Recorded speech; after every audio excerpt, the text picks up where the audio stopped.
लिकार सिंध जो इंतहाई अहम इशू नाज़रीन डोमिसाइल आहे। कूड़ा डोमिसाइल, जाली डोमिसाइल ठाहिया था वञनि। हज़ारे लखनि जी तादाद में अहिड़ा डोमिसाइलनि जो रेशो आहे जेकी सॼी सिंध जे अंदरि हिकु माफ़ियाज़ तौरु हिकु मुंज़िम स्टाइल में ठाहिया था वञनि। ऐं अॻ में त मुख़्तलिफ़ जेके कमीशन इम्तिहान थींदा हुआ, CSS मुख़्तलिफ़ जेके कमीशन जा इम्तिहान आहिनि, उन में सिंध जा डोमिसाइल जे नाले ते कूड़ा डोमिसाइल ठाहे सिंध जी कोटा ते उते खोड़ सारा माण्हू ऑफिसर तौरु भर्ती। हिकु रवायत आहे जेकी हलंदी अचे पई, केतिरनि वक़्तनि खां असीं डॉक्टर्स जे तरफ़ वञूं था, उन्हनि जी कमीशन जे इम्तिहान में खोड़ सारा डॉक्टर सिंध जी कोटा ते आहिनि। इस्लामाबाद वञूं था, इस्लामाबाद जी कोटा आहे, सिंध जी कोटा ते इस्लामाबाद में मुख़्तलिफ़ सूबनि जा सिंध जो डोमिसाइल ठाराए उते उहे सिंध जो जेको हक़ु आहे नौजवान जो, उहो उन जो हक़ु गज़ब थिए थो। तमामु घणो सिंध में इन हवाले सां एहतजाज थिए थो, नौजवान सरापा एहतजाज रहनि था त हुननि जो हक़ु कोटा उन्हनि जी डोमिसाइल जे अंदाज़ में खाई थी वञे। ऐं उहो डोमिसाइल जेको ठाहियो थो वञे हिकिड़ो मुंज़िम अंदाज़ में मुख़्तलिफ़ DC ऑफिस जे अंदरि जेके ब्रांचिस आहिनि, डोमिसाइल ब्रांच जंहिंखे चइजे थो, उन जा ऑफिसर्स आहिनि, एजेंट्स आहिनि, मिली भगत करे डोमिसाइल सिंध जो डोमिसाइल जेको जंहिं डोमिसाइल PRC जेकी हिकु शनाख़्त हूंदी आहे कंहिं सूबे जी, उहा कुझु ॾोकड़नि ते कुझु पैसनि ऐं रिश्वत बसि उहो सिंध जो डोमिसाइल घर वेठे मुख़्तलिफ़ सूबनि में उहो उते पहुची थो वञे। अॻ में त कमीशन ऑफिसर्स जा या ॿिया अहिड़ा इशू साम्हूं आया, पर हाणे UC सतह ताईं अगरि असां UC सतह जी अगरि हिकु का नौकिरी आहे, का जॉब आहे, के नौजवान जो हक़ु आहे, उन ते बि ॿाहिरियों को माण्हू वेठल हुजे उहो उन जो कूड़ो डोमिसाइल ठाराए उहा UC सतह जी नौकिरीअ ते बि उनजो हक़ु गज़ब करे थो। ताज़ो ई मंज़ूराबाद ॼामशोरे ज़िले जी UC आहे, सवात वासी इसरार ख़ान उन डोमिसाइल उतां जो ठारायो, उहो डोमिसाइल ठही वियो। उनखां पोइ रिहाइशी सर्टिफिकेट उनखे मिली चुका, सभु फॉर्मेलिटीज़ पूरियूं थियण खां पोइ उन माण्हूअ PhD जो इम्तिहान पास कयो ऐं उहो टीचर तौरु भर्ती थी वियो। जंहिंखां पोइ मामिलो हाईलाइट थियो आहे त सिंध जो डोमिसाइल हुजे, उन ते जेके आख़िर में UC सतह ते जेको टीचर्स आहे उहो बि ॿाहिरियों ऐं गैरक़ानूनी तौरु जाली डोमिसाइल ते थियनि था। असीं इन अहम इशूअ ते ॻाल्हि ॿोल कंदासीं त सिंध जो जेको डोमिसाइल आहे उनखे एतिरो सस्तो, एतिरो हेठि करे छो पेश कयो थो वञे, एतिरो सवलो करे छो खपायो पियो वञे सिंध जो डोमिसाइल खे, त जेको कंहिं वक़्तु बि चाहे सिंध जो डोमिसाइल ब्रांच में वञी डोमिसाइल ब्रांच में कुझु पैसा ॾेई उहो डोमिसाइल ठाराए छॾे, PRC ठाराए छॾे ऐं सॼी जेकी सिंध जी कोटा आहे उन ते आराम सां उहो कब्ज़ो करे सघे। हिन अहम इशूअ ते असां ॻाल्हि ॿोल कंदासीं, हिन जा पेरा कहिड़े पासे पिया वञनि, केरु हिन गैरक़ानूनी कम में इन्वॉल्व आहे, जेके इलाइक़े जा उतां जा चूंडियल नुमाइंदा आहिनि उन्हनि जो कहिड़ो किरदारु आहे। हिन अहम इशूअ ते असां ॻाल्हि ॿोल कंदासीं। असांखे जॉइन कयो आहे ॼामशोरे मां असांजो रिपोर्टर अज़ीम बारी जो असां सां गॾु हूंदा, मंज़ूराबाद मां अबू बकर खोसो KTN न्यूज़ जा रिपोर्टर आहिनि, उहे असां सां गॾु हूंदा। मंज़ूराबाद जो ई सियासी समाजी अॻवान ख़ुदा बख़्श थेबो उन्हनि बि असांखे जॉइन कयो आहे, जॾहिं त फ़हीम अहमद उन्नड़ एडवोकेट आहिनि हाई कोर्ट जा, जंहिं डोमिसाइल जे हिन इशूअ ते उन पिटीशन दाख़िल कई आहे त जीअं लाॻापियल जेके ज़िम्मेवार माण्हू आहिनि उन्हनि जे ख़िलाफ़ु केस दाख़िल कयो वञे। हिन अहम इशूअ ते ॻाल्हि ॿोल बि कंदासीं ऐं हितां सलाहूं बि सिंध सरकार खे वफ़ाक़ी सतह ते उमाणबियूं हितां वञनि त जीअं सिंध जो जेको हीउ धाड़ो हयो थो वञे डोमिसाइल जे नाले ते इहो रुकिजी सघे। जॾहिं त हिकु ॻाल्हि इहा बि आहे त सिंध जे घरू खाते खे हुकुम ॾिनो वियो आहे त सॼी सिंध जे अंदरि छंड छाण कई वञे, डोमिसाइल ब्रांचिस जे अंदरि वञनि। हेतिरियूं कमेटियूं जुड़ण जे बावजूदि बि हीउ कमु न रुकिजे त हिकु तमामु वॾो अलमियो आहे। इन अहम इशूअ ते ॻाल्हि ॿोल कंदासीं। तव्हां सभिनी खे वेलकम थो चइजे। अबू बकर, ॻाल्हि ॿोल जी शुरूआति तव्हां खां था कयूं। हीउ जेको मामिलो मंज़ूराबाद जो आहे, इसरार ख़ान जे हवाले सां तव्हां असांखे ॿुधाईंदव त हीउ डोमिसाइल उन्हनि कीअं ठारायो, रिहाइश उन्हनि किथां जी ॾेखारी ऐं आख़िर में उहो टीचर तौरु भर्ती थिया आहिनि। शुरू में जेको सवात वासी इसरार अली जेको आहे सवाद शांगला सां तालुक़ु रखे थो। ठीकु आहे, हिते मंज़ूराबाद UC जे भरिसां लाखड़ा कोट बाइंस आहे, जिते तक़रीबन धारिया 2000 जे लॻभॻि धारियनि जी फैमिली हिते माना जेके शांगला जा ऐं हिन जे भर पासे जा जेके ॿियनि सूबनि जा उहे माण्हू हिते रहनि था मज़दूरी जे अलावा हवाले सां, जेके केतिरनि सालनि खां रहिया आहिनि। त इहो शांगला वासी जेको आहे इसरार अली जो स्कैंडल तॾहिं आउट थियो जॾहिं IBA सखर पारां ऐं जेका BST ऐं GST 14 स्कीम जी जेका जॉब हुई उन लाइ जॾहिं टेस्ट कंडक्ट करण खां पोइ जेके आहिनि उहो छोकिरो जेको इसरार अली पास थियो। पास थियण खां पोइ जॾहिं उनजो नालो यूसी मंसूराबाद में उनजो नालो आयो त जेके नौजवान हुया उमेदवार हुया हिननि जो नालो ॾिसी करे हिननि खे थोरो मशकूक लॻो। उन खां पोइ जॾहिं हिननि पुछागाछा कई, जॾहिं फाइल सबमिट थिया डी ओ ऑफिस में, त तॾहिं वञी ख़बर पई त हिन शख़्स हे शख़्स जेको आहे हिन जा जेके मैट्रिक ऐं जेके तालीमी सर्टिफिकेट आहिनि उहे त शांगला सैदो शरीफ़ जा आहिनि। पोइ उन खां पोइ जॾहिं हिन जे कार्ड खणी हुनजो वोट लिस्ट माना वोट लिस्ट मालूम कयो, 83 ते मोकिलियो त हिन जो वोट जेको आहे शांगला में दर्ज थियल आहे। हीउ जेको आहे इसरार अली जेको आहे इनखे यूसी मंसूराबाद मां जाली सर्टिफिकेट रिहाइशी सर्टिफिकेट 25 तारीख़ ते जारी थियो ऐं उन खां अॻु बि हिनखे यूसी मंसूराबाद मां रिहाइशी सर्टिफिकेट जारी थियल आहे। तॾहिं हीउ जेको आहे एलिजिबल थियो फॉर्म भराइण में जेको आहे IBS अखैर। हिन इसरार अली सवातवासी शख़्स जामशोर जे जाली डोमिसाइल ते अप्लाई करे PST में 54, GST में 51 मार्कूं खणी हीउ जेको आहे पास थियो। पास थियण खां पोइ हिन जो जेको नालो आयो, नालो थियण खां पोइ जेके नौजवाननि जॾहिं मीडिया ते स्कैंडल अची वियो जेको इसरार अली जो, पोइ जॾहिं हिन जी DC एडवोकेट फ़हीम साहब बि हिननि जो जेको उथिया, पोइ हुननि पिटिशन ॾाढी, पोइ वरी DC जामशोर जेको आहे हिनखे लेटर जारी कयो जेको हिनखे कूड़ो हिनजो जोमिसाल कूड़ो ज़ाहिर कयो। हीउ जेको आहे इसरार अली शख़्स जेको आहे हिन जो मैट्रिक जेको आहे सवाद जे सैदो शरीफ़ मां थिए थो 2010 में, वरी साॻिए साल 2010 में हिन जो डोमिसाइल जेको आहे जामशोर ज़िले जो थिए थो।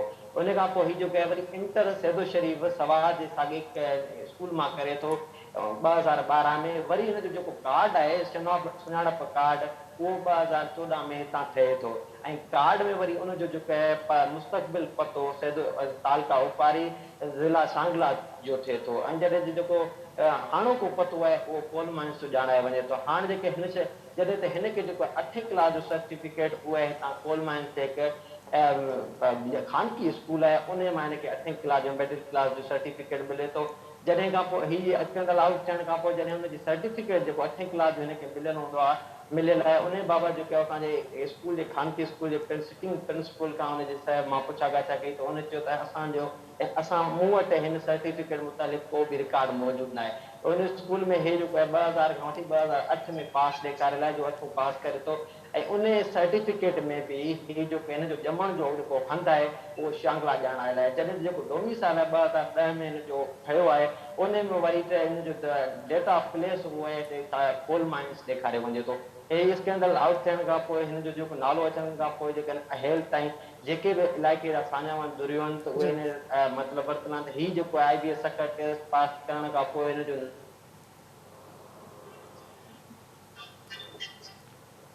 जी अबू बकर डिस्कनेक्ट थी विया आहिनि। जेसि ताईं राब्तो अबू बकर सां बहाल थिए। जी जी इलाइक़े वासियुनि खे उहे बि अंदरि चाहिनि त हिते जेके आहिनि कोल माइंस में मुख़्तलिफ़ एजेंट आहिनि सवादवाद नाला ज़ाहिर थिया आहिनि। हीअ जेके स्कैंडल आउट थियण खां पोइ ज़रिया चवनि था त मुख़्तलिफ़ क़िस्म जा माण्हू के एजेंट आहिनि जेके उहे जाली डोमिसाइल जाली सर्टिफिकेट ठाराइण में उन्हनि जो किरदारु रहियो आहे।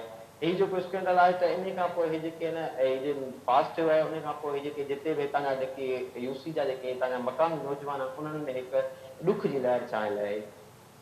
ठीकु आहे अबू बकर, पाण ॻाल्हि ॿोल जारी रखूं था। ख़ुदा बख़्श तव्हां बि मंसूराबाद सां तव्हांजो तालुक़ु आहे, सियासी समाज जो तव्हां जा अॻुवान आहियो।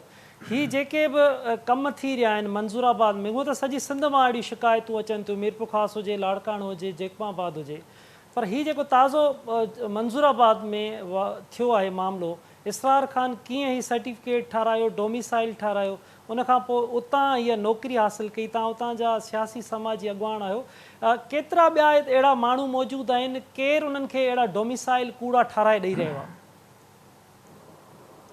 बिस्मिल्लाहिर्रहमानिर्रहीम। तव्हां दोस्तनि जी महिरबानी। ॻाल्हि असल में इहा आहे त हीउ मामिलो हिकिड़े जो न आहे। अॼु खां 1998 में हिननि पठाननि उते जिनि हिकिड़ी कोशिशि कई हुकुमरान तबिके सां मिली करे त 1200 वोट दाख़िल करायो आहे। पर यूनियन काउंसिल हिकिड़ी मंसूराबाद हूंदी हुई, हाणे उहा खानो ठाहे जो हींअर मामिलो थियो आहे, उहा ॾिसी खानो ठाहे। बहरहाल उहा उते थी उते थियण खां पोइ अॻियां अलीबाग 4 में इलाइक़े वासियुनि सैद जलाल मोहम्मद शाह जी तवसल सां हिकिड़ी बिल्कुल खुदाबख्श पिटीशन फाइल कई। खुदाबख्श पाण ॻाल्हि ॿोल जारी रखूं था। DC जाम शोरो फरीदुद्दीन सिद्दीकी साहब वो असां लाइन ते मौजूद आहिनि। अस्सलाम वालेकुम DC साहब। अस्सलाम वालेकुम DC साहब। DC साहब, आपकी नॉलेज में बिल्कुल ज़रूर होगा कि जाली डोमिसाइल पे सवात का एक बंदा मंजूराबाद से टीचर तौर भी उन्हें इम्तिहान दिया, वो पास भी हो गया। तो ऐसे काम जामशोरों के अंदर हो रहे हैं, आपके पास क्या मालूमात है, आपने कौन से इकदाम उठाए? देखें, इसमें आपको ये समझने की ज़रूरत है कि जो डोमिसाइल जो जिसपे एग्जाम दिया है उसने, सोशल मीडिया की खबर है कि जिस डोमिसाइल पे उसने एग्जाम दिया है वो डोमिसाइल जो है जी KTN न्यूज़ की तवज्जो से बाकी मीडिया ने भी इसको हाईलाइट किया, तो हमने अपने अपने ऑफिस चेक कराया तो ये हमारे ऑफिस से इशू नहीं हुआ डोमिसाइल। लिहाजा हमने डिस्ट्रिक्ट एजुकेशन ऑफिसर को लेटर लिखा है कि जी वो इस डोमिसाइल की हमसे वेरिफिकेशन कराए और इस चीज को देखे कि आया कोई ऐसा बंदा पास हुआ है। देखिए, इसमें होता ये है कि कहीं भी आप जॉब के लिए अप्लाई करते हैं तो टेस्ट वगैरह हो जाते हैं, इवेंचुअली आपको अपॉइंटमेंट लेटर से पहले वो अदारा डोमिसाइल की जो है वो वेरिफिकेशन कराता है। आप चाहे CSS के एग्जाम देख लें, PCS के भी देख लें, जब आपको अपॉइंटमेंट लेटर मिलना हो उससे पहले डोमिसाइल की वेरिफिकेशन होती है। तो ये हमारे पास अगर आता भी वेरिफिकेशन के लिए, अब तो हम लोग खुद ही मंगवा लिए हैं खबर का फोटो लेते हुए, लेकिन अगर ये हमारे पास आता भी तो इसका भी यही इल्जाम होना था कि डोमिसाइल जो है उस पर हम लिखते और कि जी डोमिसाइल फेक है, और ना सिर्फ फेक का कर रहे हैं बल्कि इसके बाद इसकी पूरी इंक्वायरी की जाएगी कि इस बंदे ने डोमिसाइल कहाँ से बनवाया, किधर से बनवाया, और इसके खिलाफ जो एक्शन है जालसाजी का वो भी एक्शन किया जाए। अच्छा DC साहब, कोई आपने इंक्वायरी के लिए कोई कमेटी बनाई है? देखिए, इसमें ADC 1 जो भी डोमिसाइल ब्रांच के इंचार्ज हैं वही इसको देखेंगे और जो है वो इंक्वायरी करें।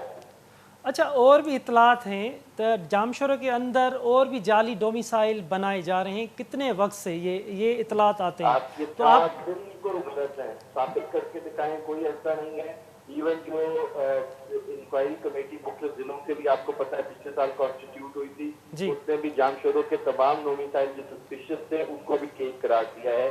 एक भी ऐसा डोमिसाइल जाली जो है जामशोरों हमारे ऑफिस से नहीं इशू हो रहा। अगर कोई बाहर कहीं से खुद कोई जालसाजी करता है, बैठ के कोठी पर बनाता है या KTN न्यूज़ के ऑफिस में बनाता है या किसी कहीं भी बनाता है, उसकी जिम्मेदारी हम नहीं ले सकते। हाँ, उसका सज़ेबात ये है कि जी कहीं भी कोई भी जॉब देने से पहले हमसे जब वेरिफिकेशन इदारा मांगता है तो हम उसको बिल्कुल वेरिफिकेशन देते हैं कि डोमिसाइल एग्जाम करना। अच्छा, होम डिपार्टमेंट की टीम ने आपके पास आई है? होम डिपार्टमेंट में ऐलान किया था कि वो जांच कमेटीज होम डिपार्टमेंट की होम डिपार्टमेंट की टीम हमारे पास आई, उन्होंने जो सस्पिशियस डोमिसाइल थे जामशोरों के वो चेक किए और अल्हम्दुलिल्लाह वो सारे डोमिसाइल क्लियर हुए। क्योंकि वो सस्पिशियस कैसे थे मैं आपको बताता हूँ। वो डोमिसाइल सस्पिशियस इस तरह थे कि उन्होंने कहा कि इसमें प्रेजेंट एड्रेस और टेम्परेरी एड्रेस में फर्क है। ठीक है, बहुत से लोगों का टेम्परेरी एड्रेस जामशोरों का नहीं था, कोई पटियारी का था, कोई कहीं का था। हमारे पास आपको पता है हिंदू बरादरी थानोबुल्ला खान में बहुत ज्यादा रहती है, बिजनेस की वजह से वो कोई हैदराबाद शिफ्ट हो गया, कोई जो है वो शिफ्ट हो गया, मटियारी शिफ्ट हो गया, कोई टंडोला या शिफ्ट हो गया। तो वो उनके डोमिसाइल थे जो उन्होंने सस्पिशियस सारे निकाले थे। जब उसकी इंक्वायरी हुई तो अल्हम्दुलिल्लाह they all have been cleared.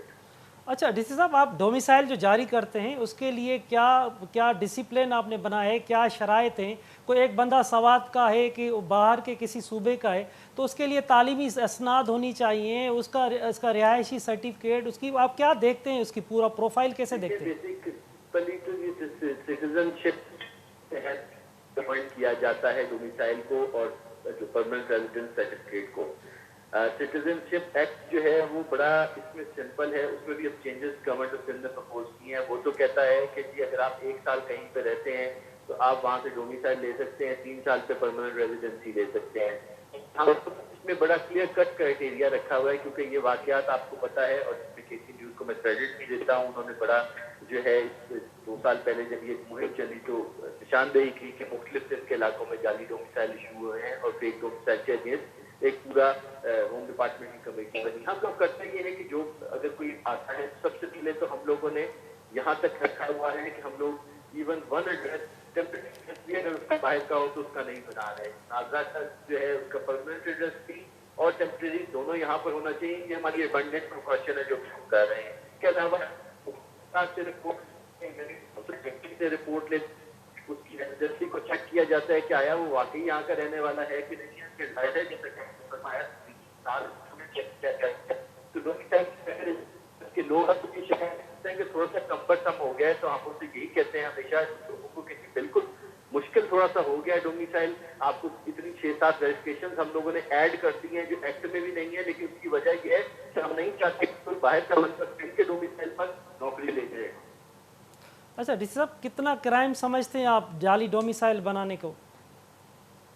जी जालसाजी है, ये 420 FIR चला कर ये प्रूव होता है सारा कुछ। तो इंशाल्लाह जो है जालसाजी के तहत FIR दर्ज कराएंगे और सबसे पहले FIR की कॉपी आपके प्रोग्राम में शेयर करेंगे। आपने अपने अमले के लिए कोई चेक एंड बैलेंस बनाया है डीसी साहब? जी मेरे अमले का बिल्कुल चेक एंड बैलेंस बड़ा डिटेल मौजूद है। हम लोग जो भी डोमिसाइल है उसको जो है उसकी बाकायदा नोट शीट इनिशिएट करते हैं और जो है गाय बगाए डोमिसाइल को जो है चेक में खुद भी इनसे जो डेली डोमिसाइल आते हैं मंगवा के चेक करता रहता हूँ कि ये कौन से कहाँ से आए हैं क्या है। तो बिल्कुल चेक एंड बैलेंस जो है डोमिसाइल का बड़ा वो clear cut check and balance हमारे पास मौजूद है। हम एक और स्टेप की तरफ भी जा रहे हैं उसमें जो है डोमिसाइल की कंप्यूटराइजेशन की तरफ, ताकि जो है जो डोमिसाइल का पेपर ही हो वो Pakistan security printing corporation PC का पेपर हो और ताकि और बार कोड उस पर लगी हो। इन स्टेप्स की तरफ भी हम जा रहे हैं, लेकिन ये स्टेप मुख्तलिफ जिलों ने किए हैं लेकिन इंडिविजुअल बेस पे किए हैं। हमारी इब्तदा हमने यही किया है, हमने बोर्ड ऑफ रेवेन्यू से कांटेक्ट किया है कि इसको सबको स्ट्रीमलाइन कर दिया जाए ताकि पूरे सिंध का डोमिसाइल जितना पाकिस्तान का शनाख्ती कार्ड एक तरह का है तो पूरे सिंध का डोमिसाइल का भी एक ही फॉर्मेट हो, एक ही चीज उस पर किया जा सके। अच्छा आखिर में डीसी साहब आखिरी क्वेश्चन है, आपके खिलाफ एडवोकेट फ़हीम अहमद उन्नड़ वो कोर्ट में गए हैं, क्या आप उस पिटीशन में कोर्ट में जा रहे हैं? जी मुझे न्यूज़ मिली है कि कोर्ट में गए हैं, तो हम बिल्कुल अपना मौक़िफ़ ऑनरेबल कोर्ट के सामने रखेंगे क्योंकि 2010 का डोमिसाइल है जो कि जाली है और जो है उस वक्त आपको पता है कि DCO सिस्टम था तो इस पे मोहर जो है वो डिप्टी कमिश्नर लगी हुई है, तो ये तो वैसे ही जाली लगता है। तो बिल्कुल कोर्ट में जब उनका राइट है और हम जवाब देंगे बिल्कुल।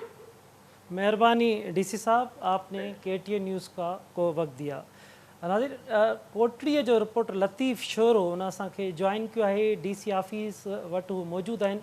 लतीफ़ छा पिया ॾिसो DC ऑफिस में ब्रांच बि मौजूदु आहे डोमिसाइल जी, केतिरे वक़्त खां वठी ही हली रहियो आहे? तव्हांजी ॼाण मुताबिक़ उते कीअं कमु पियो हले, छा सूरत हाल आहे?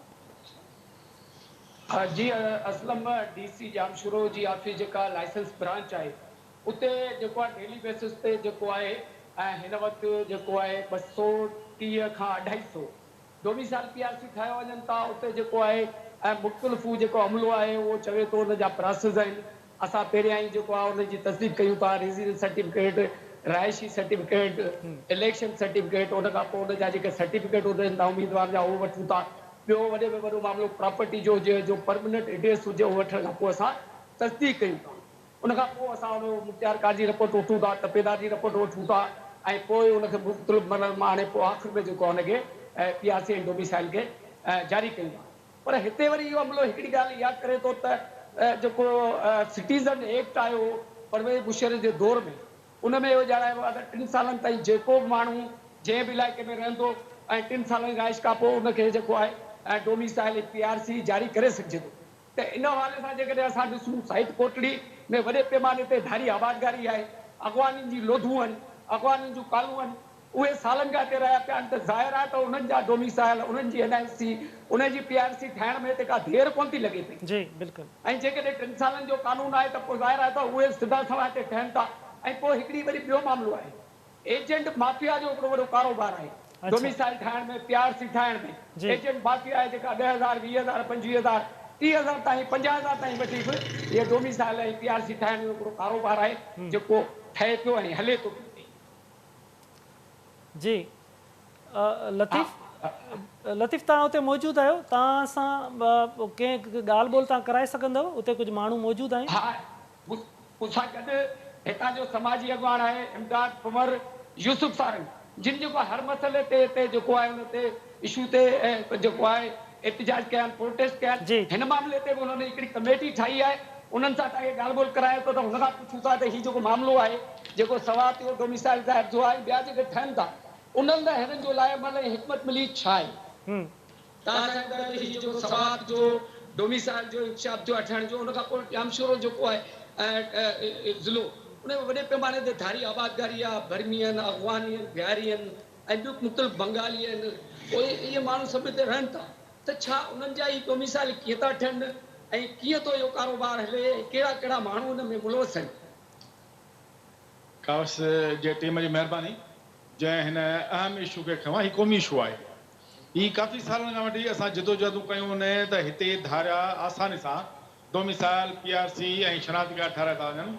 ख़ुदारा इन ते अखि पटियो ऐं सिंध गवर्नमेंट खे अपीलूं कयूं आहिनि त सिंध गवर्नमेंट हिन जो नोटिस छो थी वठे, पर सिंध गवर्नमेंट हिकिड़ो दफ़ो बयानु ॾींदी आहे, असां कमेटी ठाहे छॾी, उन खां पोइ थींदो कुझु न आहे, पर थींदो बयानु उन जे करे हूंदो आहे त हिन इशू खे जेको आहे उहो थधो कनि।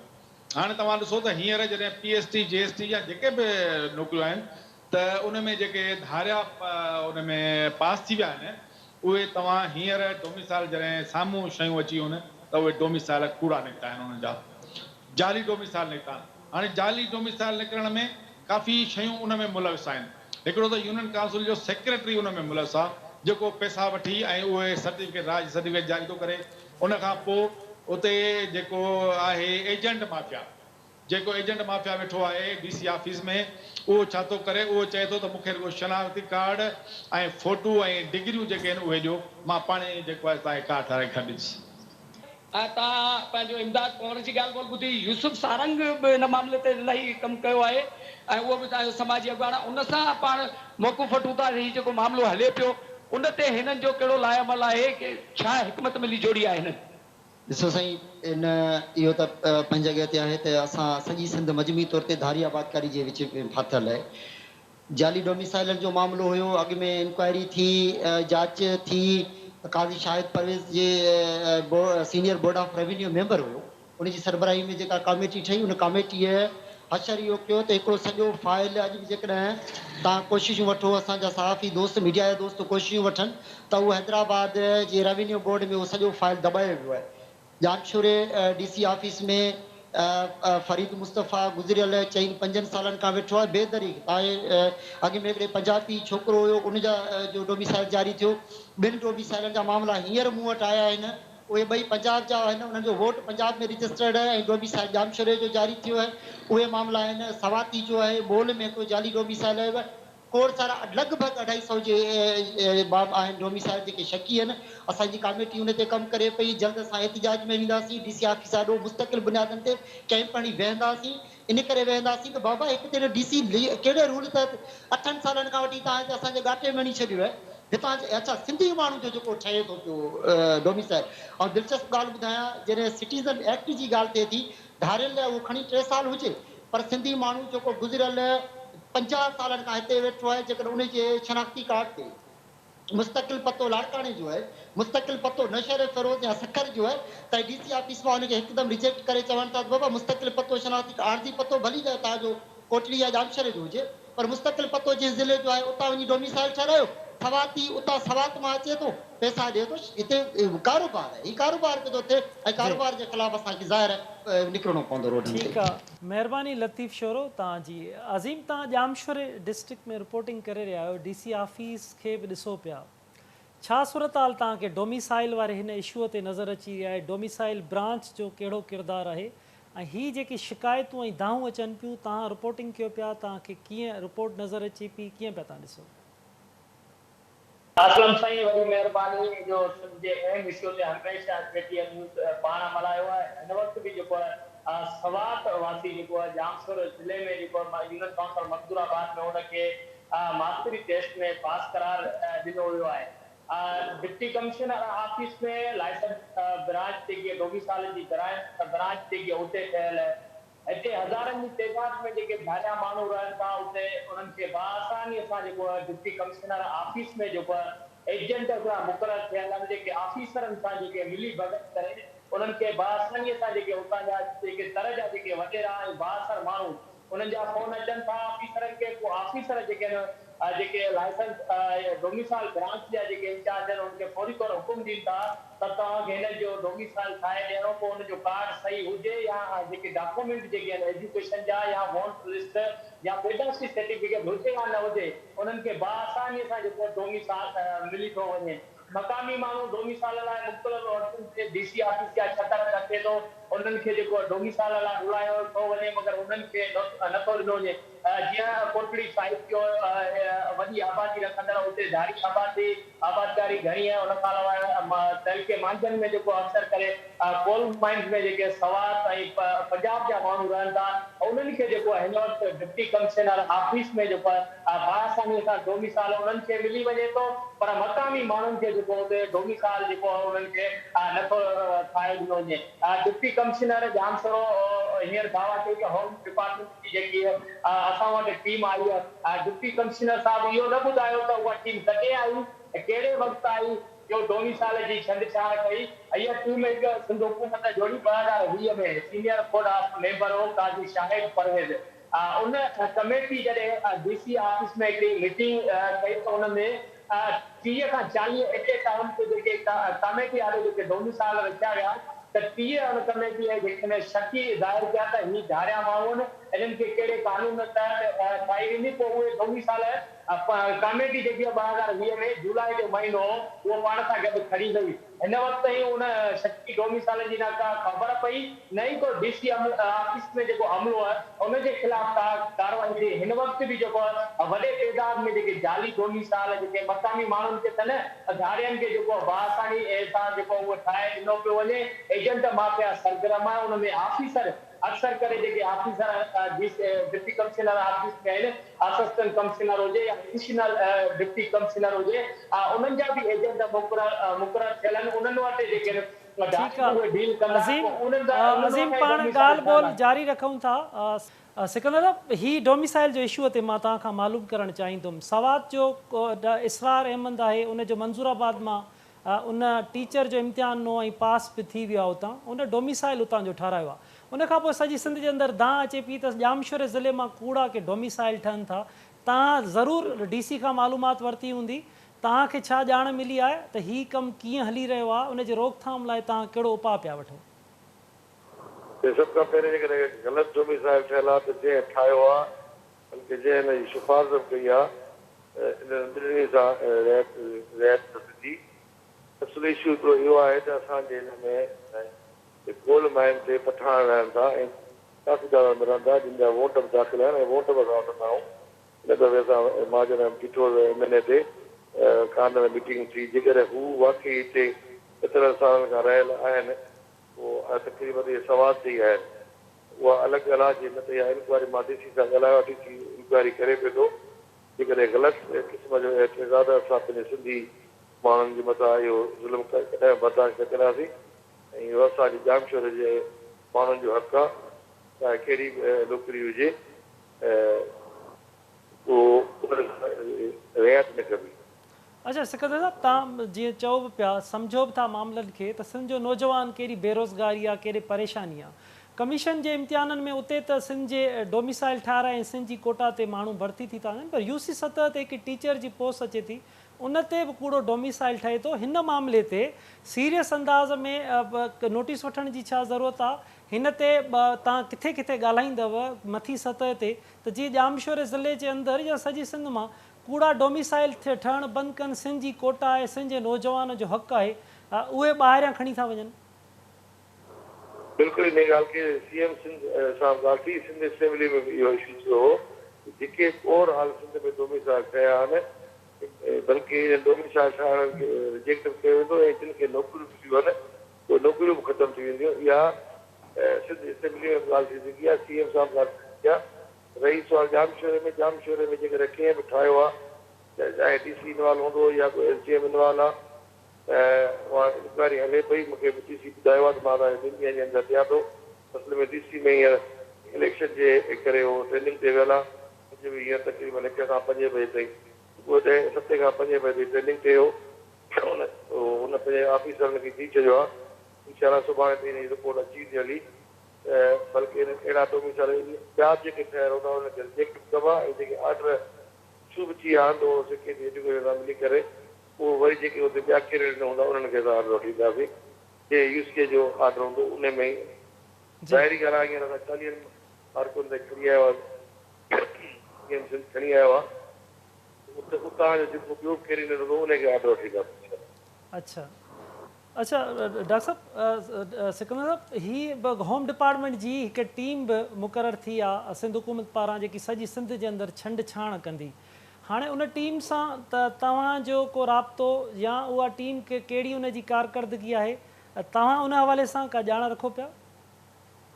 नबी असल में मां ही जेके पहिरीं गली ॼाण चली जेके हलनि था असां ही तक़रीबन ही महीना 2-3 महीना इस्लामाबाद में रहिया आहियूं। बहरहाल मां पंहिंजे ज़िले जी ॻाल्हि कयां जेकॾहिं मुंहिंजे डिस्ट्रिक्ट में मूं वारे हल्के में को इलीगल डोमिसाइल थो थिए या कंहिंखे नौकिरी मिली वई आहे इहो मुंहिंजो फर्ज़ आहे त उहो डोमिसाइल न करायां बल्कि उहा नौकिरी कैंसिल करायां ऐं सिंध लेवल ते मां इनशाला सीएम साहिब सां बि इहा ॻाल्हि कंदुसि ऐं जेका तव्हां ॻाल्हि कया सिंध में किथे बि डोमिसाइल ॿाहिरि जो माण्हू अचे थो ऐं सिंध जे अचनि ते को धारो लॻे थो उहो कंहिं बि सूरत में बर्दाश्त करे। अच्छा सिकंदर साहब इन डोमिसाइल सां गॾु PRC जो इशू आहे ग़लति तरीक़े सां वोट रजिस्टर कराइण जो इशू आहे इहे सभु इशू त साम्हूं आहिनि छा इन ते गॾियल तौर ते हिकमत अमलीअ जी ऐं कम जी ज़रूरत सम्झो था? बिल्कुलु ज़रूरत आहे। हींअर मां चेयरमैन नादरा सां मिली आयुसि त उहा शिकायत करे आयुसि जेके अफ़गानिस्तान मां अफ़गानी अचनि पिया हिननि जा नादरा वारा कूड़ा कार्ड 5000 जा कार्ड जी क़ीमत आई आहे NIT उन ते मां शिकायत करे आयो उन जेकी बेटी आहे अहिड़े क़िस्म जा कंहिं बि कार्ड ठाहिया आहिनि उन्हनि जी नौकरियूं ख़तमु मूंखे हुन यकीन दिलाए कई आहे त नौकरियूं असां ख़तमु कंदासीं ऐं कार्ड बि चेक कंदासीं। ठीकु आहे सिकंदर राव पुट साहब तव्हांजी महिरबानी तव्हां KTN न्यूज़ खे वक़्तु ॾिनो। फ़हीम उनर साहब तव्हां हिन मामले ते कोर्ट में पिटीशन दाख़िल कई आहे कहिड़ा ग्राउंड्स तहत तव्हां कोर्ट विया आहियो उते कोर्ट खे तव्हां कहिड़ा इतला ॾिना आहिनि ऐं कोर्ट तरफ़ां कहिड़ा क़दम खयां विया आहिनि हिन वक़्त ताईं? महिरबानी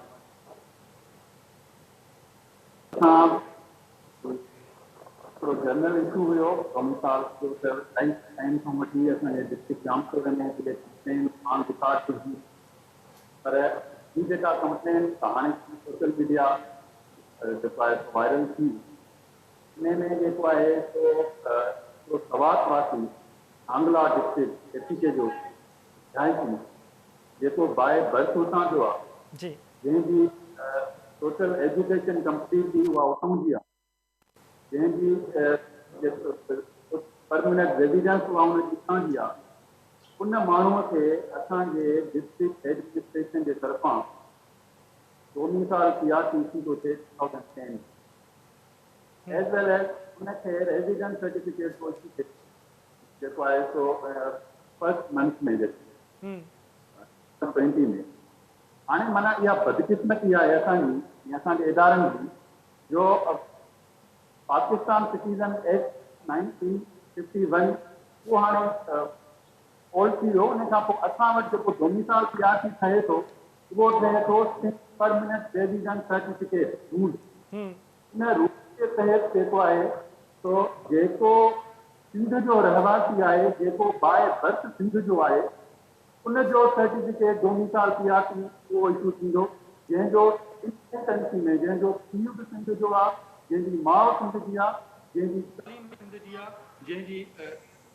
जंहिंजी तालीम सिंध जी आहे ऐं जेको मुस्तक़िल ई हिते रहंदड़ आहे पर बदकिस्मती सां हिन जेको इसरार अहमद आहे उनजी जेका CNIC आहे उन में उनजी जेका परमानेंट एड्रेस आहे उहा बि शांगला डिस्ट्रिक्ट जी आहे KPK जी ऐं उनजी जेका टेम्परेरी एड्रेस आहे उहा मंज़ूराबाद जी ॾेखारी वई आहे वॾी बदकिस्मती आहे असांजी तो इहे सभु शयूं जॾहिं असां वटि ऑन रिकॉर्ड आयूं उनजो डोमिसाइल PRC आयो उन खां पोइ उन डोमिसाइल PRC में उनजी बर्थ बि जेको आहे सो मतिलबु उन्हनि मैनेज करे हितां जी ॾेखारी आहे न तो इन्हनि सभिनीनि शयुनि खे जॾहिं असां जेको आहे सो ॾिठोसीं स्क्रूटनाइज़ कयोसीं त असां सम्झोसीं त असां ते इहा क़ौमी ज़िम्मेवारी आहे जेका असां पंहिंजी अदा करियूं उन में मूं ऑनरेबल सेशन कोर्ट में इहो अफेंस आहे ये जेके फॉर्ज डॉक्यूमेंट ठाहे ॾियनि था वेठा, जेका अथॉरिटी पूरा डॉक्यूमेंट इशू थी करे, उहा असांजी नेशनलिटी इशू थी करे न,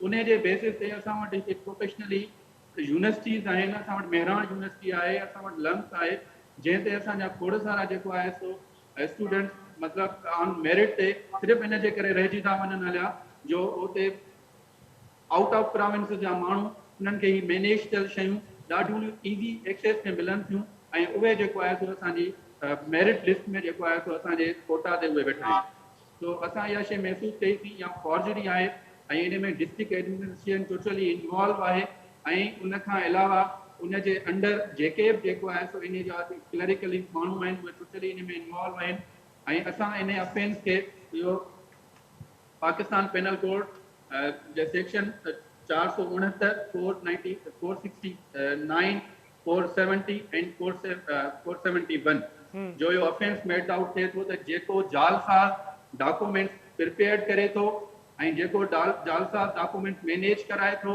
उन जे मथां जेको आहे सो FIR दाख़िल थिए ऐं पोइ उहा इन्वेस्टिगेट थिए। हिन में असां एंटी करप्शन खे पार्टी ठाहियो आहे, डिप्टी डायरेक्टर एंटी करप्शन ऐं सर्कल ऑफिसर खे, छो जो हिन में गवर्नमेंट जेके सर्वेंट आहिनि उन्हनि इहा फॉर्जरी मैनेज कई आहे न, त उहा बि इन्वेस्टिगेशन करे हिन मामले में, छो जो ही त हिकिड़ो डोमिसाइल आहे जेको असां वटि ऑन रिकॉर्ड आयो आहे, पर असलम साईं एतिरा अलाए केतिरा डोमिसाइल आहिनि जेके असां वटि डिस्ट्रिक्ट जामशोर में ईअं ई मैनेज लॻा पिया आहिनि, ऐं कई डोमिसाइलनि ते असांजा जेको आहे सो असांजे ईअं ई कैंडिडेट्स जेको आहे उन्हनि जो राइट डिप्राइव थियो आहे, ऐं उहे माण्हू जेके सवाती, उहे माण्हू जेके ॿाहिरि आउट ऑफ प्रोविंस जा माण्हू, उहे उन शइ खे अकोमोडेट करे वेठा आहिनि। एडवोकेट फ़हीम पाण ॻाल्हि ॿोल जारी रखूं था। सैयद जलाल महमूद शाह SUP सरबराह उन्हनि असांखे जॉइन कयो आहे। अस्सलाम वालेकुम शाह साहब। शाह साहब आवाज़ अचे थो तव्हांखे? शाह साहब साईं जलाल महमूद शाह आवाज़ अचे थो तव्हांखे? अस्सलाम वालेकुम शाह साहब। जी जी।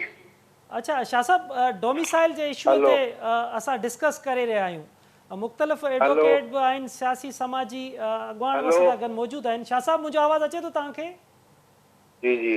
शाह साहब, डोमिसाइल जे इशूअ ते असां डिस्कशन करे रहिया आहियूं। ताज़ो सवात वासीअ जो मंज़ूराबाद मां डोमिसाइल वरी उहो टीचर तौरु उतां पास थियो आहे, कूड़ा डोमिसाइल ठहनि था, उन ते डिस्कशन हली रही आहे। तव्हां बि इन ई जामशोरे जो सबब आहे, बुनियादी आहे आइन जी ख़राबी। जी। आइन में शहरियत तव्हां ॾिनो आहे, शनाख्ती कार्ड ॾिनो आहे वफ़ाक़ी इदारे खे। जी। जेसीं ताईं वफ़ाक़ी इदारे वटि इहो शहरियत माना इन जो शनाख्ती कार्ड जो तव्हां हक़ ॾींदो त पोइ ईअं थींदो रहंदो।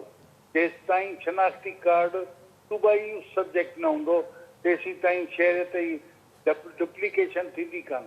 हिन वक़्तु जेके बि आहिनि कोटड़ीअ में आहिनि, हेॾां कोल्ड माइंस एरिया में आहिनि, ॿियनि एरिया में आहिनि, सभिनी हंधि पठाण वेठा आहिनि ऐं उहे हिन सूबे जा माण्हू न आहिनि, अचनि था कमाए हलिया था वञनि, पर कार्ड हिते ठहाइनि था ऐं हिते सभु कुझु कनि था।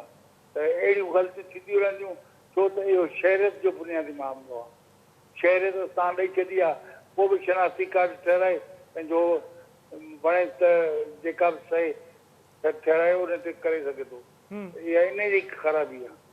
अच्छा शाह साहब, कूड़ा डोमिसाइल ठाराए मक़ामी जेके माण्हू आहिनि उन जे रोज़गार ते उन्हनि जी हक़ तलफ़ी थिए थी, केॾी वॾी तादाद में हक़ तलफ़ी तव्हां ॾिसो पिया, ऐं छा था सम्झो त केतिरी वॾी तादाद में ही जेके कुझु माण्हू आहिनि जेके कूड़ा डोमिसाइल ठाराए रहिया आहिनि? इहो थींदो रहंदो जेसि ताईं शनाख्ती कार्ड जो हक़ अगरि वफ़ाक़ी इदारे वटि हूंदो, तव्हां सां ज़्यादती थींदी रहंदी, तव्हांजी लुटमार थींदी रहंदी ऐं ॿिया ॿाहिरियां माण्हू कूड़ा कार्ड ठहिराए ऐं उन ते शहर डोमिसाइल ते छा, जेॾीमहिल शनाख्ती कार्ड थी वियो तव्हांखे डोमिसाइल जी ज़रूरत ई न आहे, माना तव्हांखे कार्ड मिली वियो माना तव्हां पका उते थी वियो, पोइ त शहर जी ॻाल्हि त ईअं ॻाल्हि आहे त डोमिसाइल जी काइमियत रहे ई कान थी जेसि ताईं शनाख्ती कार्ड जो आहे। शाह साहब, का मुंज़िम साज़िश ॾिसो पिया या कंहिंखे को फ़ाइदो आहे इन सां, छा था ॾिसो तव्हां? न साज़िश का बि कान्हे। अच्छा, बुनियादी तौर ते 70 खां वठी इहो मामिलो थींदो रहियो आहे। अच्छा, जॾहिं खां वठी शनाख्ती कार्ड वफ़ाक़ी हुकूमत जे मातहत रहियो आहे उन ॾींहं खां इहा ज्यादती थींदी रही आहे ऐं माण्हुनि जी शहरत वीचारनि जेके असली ॻोठ जा इलाइक़नि जा आहिनि उहे माण्हू में लुट पा रहिया आहिनि। मुतालबो शाह साहब इहो ई हूंदो तव्हांजो? मुतालबो असांजो इहो आहे ऐं शहरत जो बुनियादी हक़ पहिरीं यानी शनाख्ती कार्ड ऐं शनाख्ती कार्ड सूबनि वटि हुअणु घुरिजे। जेसिताईं सूबनि वटि शनाख्ती कार्ड न हूंदो तेसिताईं आज़ादी। महिरबानी सैयद जलाल मोहम्मद शाह साहब, तव्हां KTN न्यूज़ खे वक़्तु ॾिनो। ख़ुदा बख़्श थिए सैयद जलाल मोहम्मद शाह जी तव्हां ॻाल्हि ॿोल ॿुधी पे, छा था सम्झो तव्हां हिन कुधो जेको कारोबार हले थो, कूड़ा डोमिसाइल ठाहिया था वञनि, इन में इन्वॉल्व केतिरनि धुरनि खे ॾिसो था, तव्हां छा पिया ॾिसो? ज़बरदस्त ॻाल्हि कई तव्हां। जेको पाकिस्तान जे 1973 आइन में राइट टू मूवमेंट आहे, जेको समूरे पाकिस्तान में अंदरि किथे रही सघो था, कारोबार करे सघो था, हुनखे सिटीज़नशिप जे तहत 2-3 सालनि खां पोइ वरी डोमिसाइल जो हक़ु मिले थो। बुनियादी ज़रूरत हिन ॻाल्हि जी आहे त डोमिसाइल जी हालत इहा आहे त हितां जो माण्हू जॾहिं कराची वञे थो त चवनि था त तव्हां जेको एंट्रेंस लॻाया आहे उनखे तव्हांजी ओतिरी राइट कोन्हे। पर असां वटि हिते बदकिस्मती सां जी जी ख़ुदा बख़्श अचे थो आवाज़ तव्हांखे? तव्हांजा जेके ॿाहिरां हेलो जी जी जी जी ख़ुदा बख़्श। अॼु बि तव्हां ॾिसो त कोल माइंस में जितां ई मसइलो थियो आहे, मामिलो थियो आहे, उते जो काउंसलर जेको आहे पीपल्स पार्टी जो आहे ऐं 6000 खां मथे जेको वोट दाख़िल थियल आहे कोटली में अंदरि उहे पीपल्स पार्टी कराया। 1400 खां मथे पोइ जामशोरी में अंदरि हुन वोट दाख़िल कराया आहिनि। धारे माण्हू खे सपोर्ट घुरिजे थी ऐं हिते जे हुकुमराननि खे हुनजो वोट घुरिजे थो, पोइ हू सभु वायलेशन करण लाइ तयारु आहिनि। पोइ ॾिसो था त हुननि खे नौकरियूं ॾियनि था, हुननि जा वोट नाला दाख़िल कराइनि था, हुनखे शनाख्ती कार्ड ठाहे ॾियनि था। असां चऊं था त इन में रुगो हुकुमरान सां गॾोगॾु असांजी ब्यूरोक्रेसी बि इन्वॉल्व आहे। ब्यूरोक्रेसी सां गॾोगॾु बाशऊर दोस्त बि इन्वॉल्व आहिनि जेके असांजा ख़ामोश वेठा आहिनि, जहिड़ो पर असां बि साइलेंस ख़ामोश आहियूं। ज़रूरत हिन ॻाल्हि जी आहे त जेके धारिया माण्हू आहिनि उनजो शनाख्ती कार्ड ते न ठहणु घुरिजे, उनखे वोट जो हक़ ते न मिलणु घुरिजे। जीअं दुनिया में आहे, जीअं इंडिया में अंदरि आहे की रियासत ॿी रियासत जो माण्हू ईंदो त उते सिर्फ़ु रोज़गार करे सघंदो, वीज़ा वठी उते कारोबार करे मोटी ईंदो। हुनखे एतिरो अख़्तियार न हूंदो त हू उते वञी वोट ॾे सियासत करे। हिते बदकिस्मती इहा आहे त जामशोरो में अंदरि यूनिवर्सिटी में अंदरि जेको नाज़िम थींदो आहे उहो कोईचा जो पटाणा उहो वेठो हुजे रोज़गार करे थो, असांखे तकलीफ़ कोन्हे का। पर उन खां असां वञी जेको पंहिंजी इंश्योरेंस वठंदा आहियूं त बाबा तूं असांखे रहायशी सर्टिफिकेट ॾे, असां सिंध जे असली रहवासी आहियूं।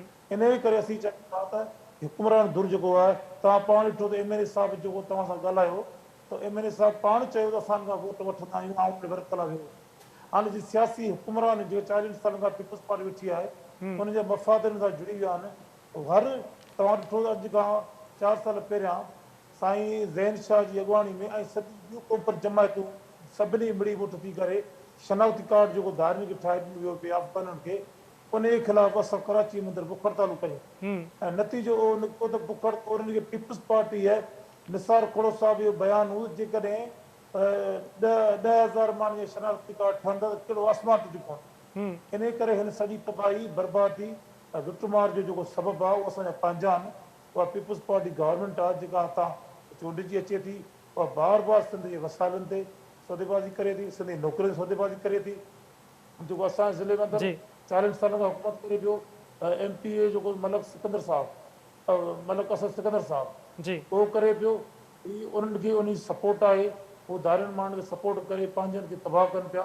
इन करे तव्हांखे टिनि दोस्तनि जी शाबत आहे, फ़हीम साहिब जी शाबत आहे जिन्हनि इशू खयो आहे। ठीकु आहे ख़ुदा बख़्श, ठीकु आहे ख़ुदा बख़्श थिए तव्हांजी महिरबानी। फ़हीम अहमद उनड़ साहिब तव्हांजी महिरबानी, अबू बकर खोसो अज़ीम बारी जो तव्हां सभिनी जी महिरबानी। तव्हां सभिनी KTN न्यूज़ खे वक़्तु ॾिनो। नाज़रीन, इंतिहाई अहम इशू जाली डोमिसाइलनि ते फौरी तौर ते कंट्रोल थियणु घुरिजे। इंक्वायरी जेकी हली रही आहे, जेकी सिंध हुकूमत जो चवणु आहे त होम डिपार्टमेंट सॼी सिंध जे अंदरि छंड छाण काग़ज़नि जी करे रहियो आहे, उहा फौरी तौर ते मुकमल थियणु घुरिजे।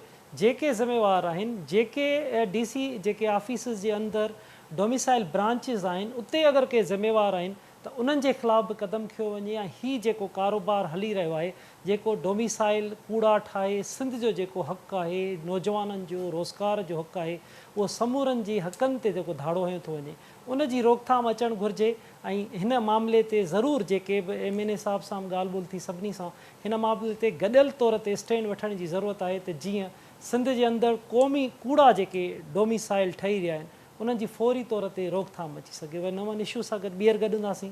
तेसिताईं पंहिंजे मेज़बान असलम हैदर खे ॾींदा इजाज़त। अल्लाह भाई।